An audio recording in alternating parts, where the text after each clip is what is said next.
Dear Patriots, before the news starts, please subscribe to our patriotic channel by clicking the subscribe button.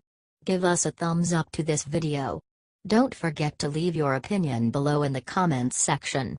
Share the news on Facebook and Twitter so your friends see it. Thank you. Transgender weightlifter argues that it's demeaning to think it's unfair to beat women. New Zealand's first transgender weightlifter Laurel Hubbard crushed the competition. Born a man, now identifies as a woman. Hubbard crushed all the natural-born women in a weightlifting competition. Hubbard changed genders just 4 years ago, and won the women's silver medal championship. I know some people believe that's the course of action I should take, but weightlifting is part of me. The draw to compete is part of me, and I'm not sure that standing back is an option I could have pursued, said Hubbard in an interview.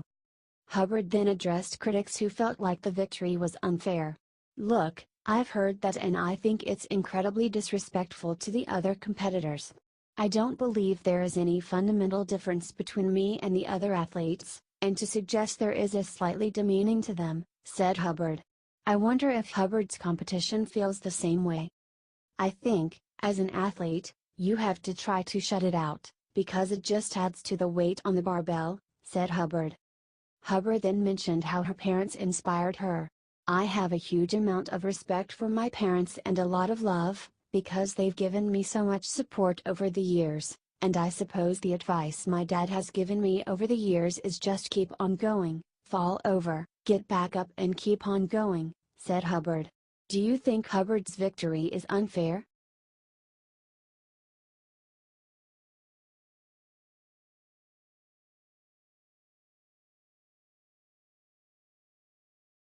Sounds like something out of a novel. Joy Reid mocks Christian beliefs about Israel. Joy Reid brought on author Frank Schaeffer to mock Christian beliefs as a reaction to Trump's decision to recognize Jerusalem as Israel's capital. That sounds like something out of a novel. Is it true that there are people who really believe that having Israel unified having Jerusalem unified under total Israeli control will bring on the end times? Asked Reid. Why yes Joy, you know I come from a fundamentalist evangelical background and I grew up in the 50s and 60s, I'm 65, and when I was a child this was the gospel end times version of reality that my parents believe in and many other evangelicals, said Schaeffer. Essentially, when you look at this, it was nothing to do with the Middle East or peace, or Palestinian rights or any of the difficulties that have represented themselves to responsible American political leaders or world leaders. This was all about what we're so familiar with Donald Trump and his nepotistic plan, throwing a little red meat to supporters and to big donors, said Schaeffer.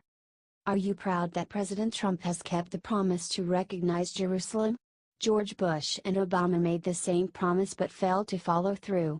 Now that President Trump kept his promise, liberals are suddenly very against the decision.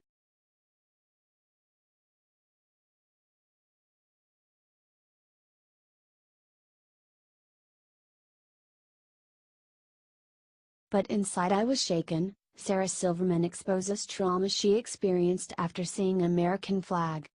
Liberal comedian Sarah Silverman shared a story of a traumatic experience she went through. Seeing a waving American flag. No joke. I had a boyfriend many years ago, he was my first boyfriend who had his own house, and one day I went outside to see what he was doing, and he was hoisting an American flag up the flagpole in his front yard / and I instantly felt very weird.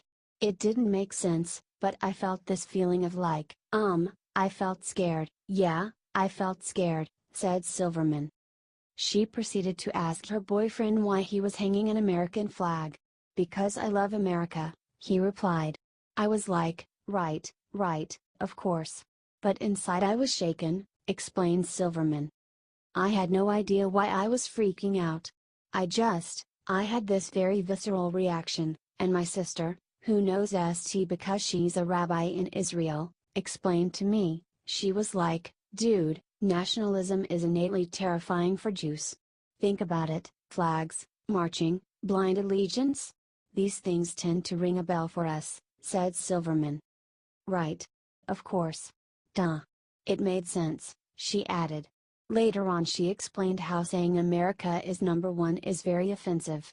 I fear that we are number one. Nationalism is really like an old bed buddy of racism and xenophobia, said Silverman.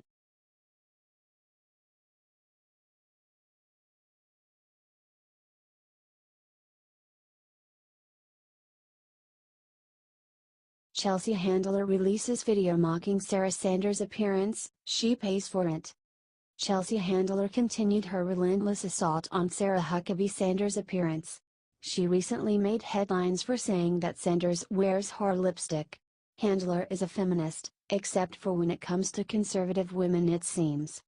Get the Sarah Huckabee Sanders look at Fortune funny. New at Chelsea Show Friday, tweeted Handler.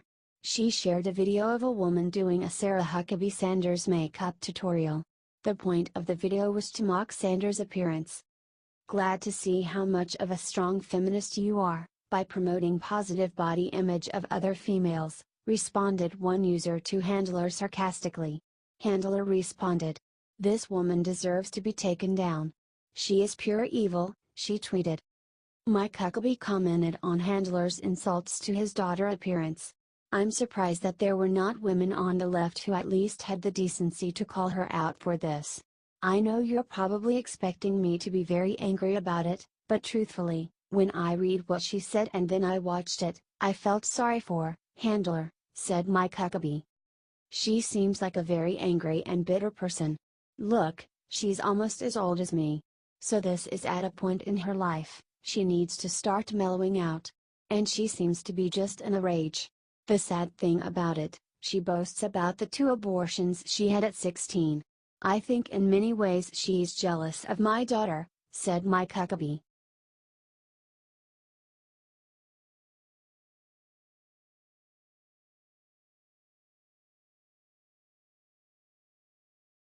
Trump egomaniac Bernie, he'll run in 2020 even if he's in a wheelchair. One factor that helped outsider businessman Donald Trump win the 2016 election was that liberal voters were so divided. Bernie Sanders and Hillary Clinton did not see how much harm they were doing to each other by relentlessly attacking each other during the primaries. Sanders did not give up even after his reasonable window of opportunity to overtake Hillary had long ended. As a result, many loyal Sanders supporters ended up deciding to vote for Trump or not vote at all instead of voting for Clinton. Donald Trump recently predicted that Sanders is so egomaniacal that he will likely run for president again in 2020, even though he will be 79 years old at the time. Trump said that Bernie would even run against him if he was in a wheelchair. Trump also surveyed the larger, uninspiring list of low-wattage, damaged goods Democrats who are likely to challenge him as an incumbent, and was not impressed. Said Donald, who is going to run against me in 2020? Crooked Hillary? Pocahontas?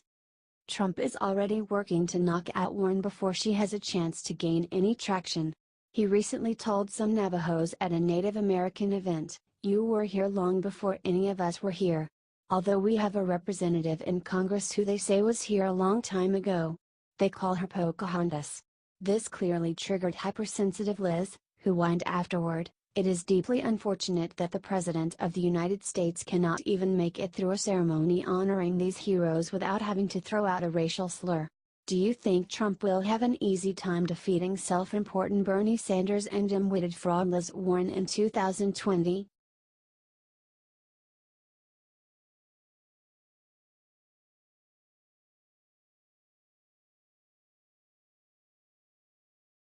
Nikki Haley eviscerates CNN's Wolf Blitzer for insulting President Trump's Jerusalem decision. After President Trump's groundbreaking decision to recognize Jerusalem as the capital of Israel, the United States UN Ambassador Nikki Haley has faced a lot from the anti-Israel UN and mainstream media. Haley explained to CNN's Wolf Blitzer that Trump's decision was just common sense. But it is significant, Ambassador, that you're not willing to say, the old city of Jerusalem or East Jerusalem is part of Israel. You say, that's still open to negotiation. Is that what I'm hearing? Asked Blitzer. Wolf, why would the United States say that? When we're pushing a peace process, that's really for the Palestinians and the Israelis to decide. If we decided that, We would be picking a side, responded Haley. She also tore apart the anti-Israel UN. And finally, I will not let this moment pass without a comment about the United Nations itself. Over many years the United Nations has outrageously been at the world's foremost centers of hostility towards Israel, said Haley. The UN has done much more damage to the prospects for Middle East peace than to advance them. We will not be a party to that. The United States no longer stands by when Israel is unfairly attacked in the United Nations. And the United States will not be lectured to by countries that lack any credibility when it comes to treating both Israelis and Palestinians fairly, said Haley.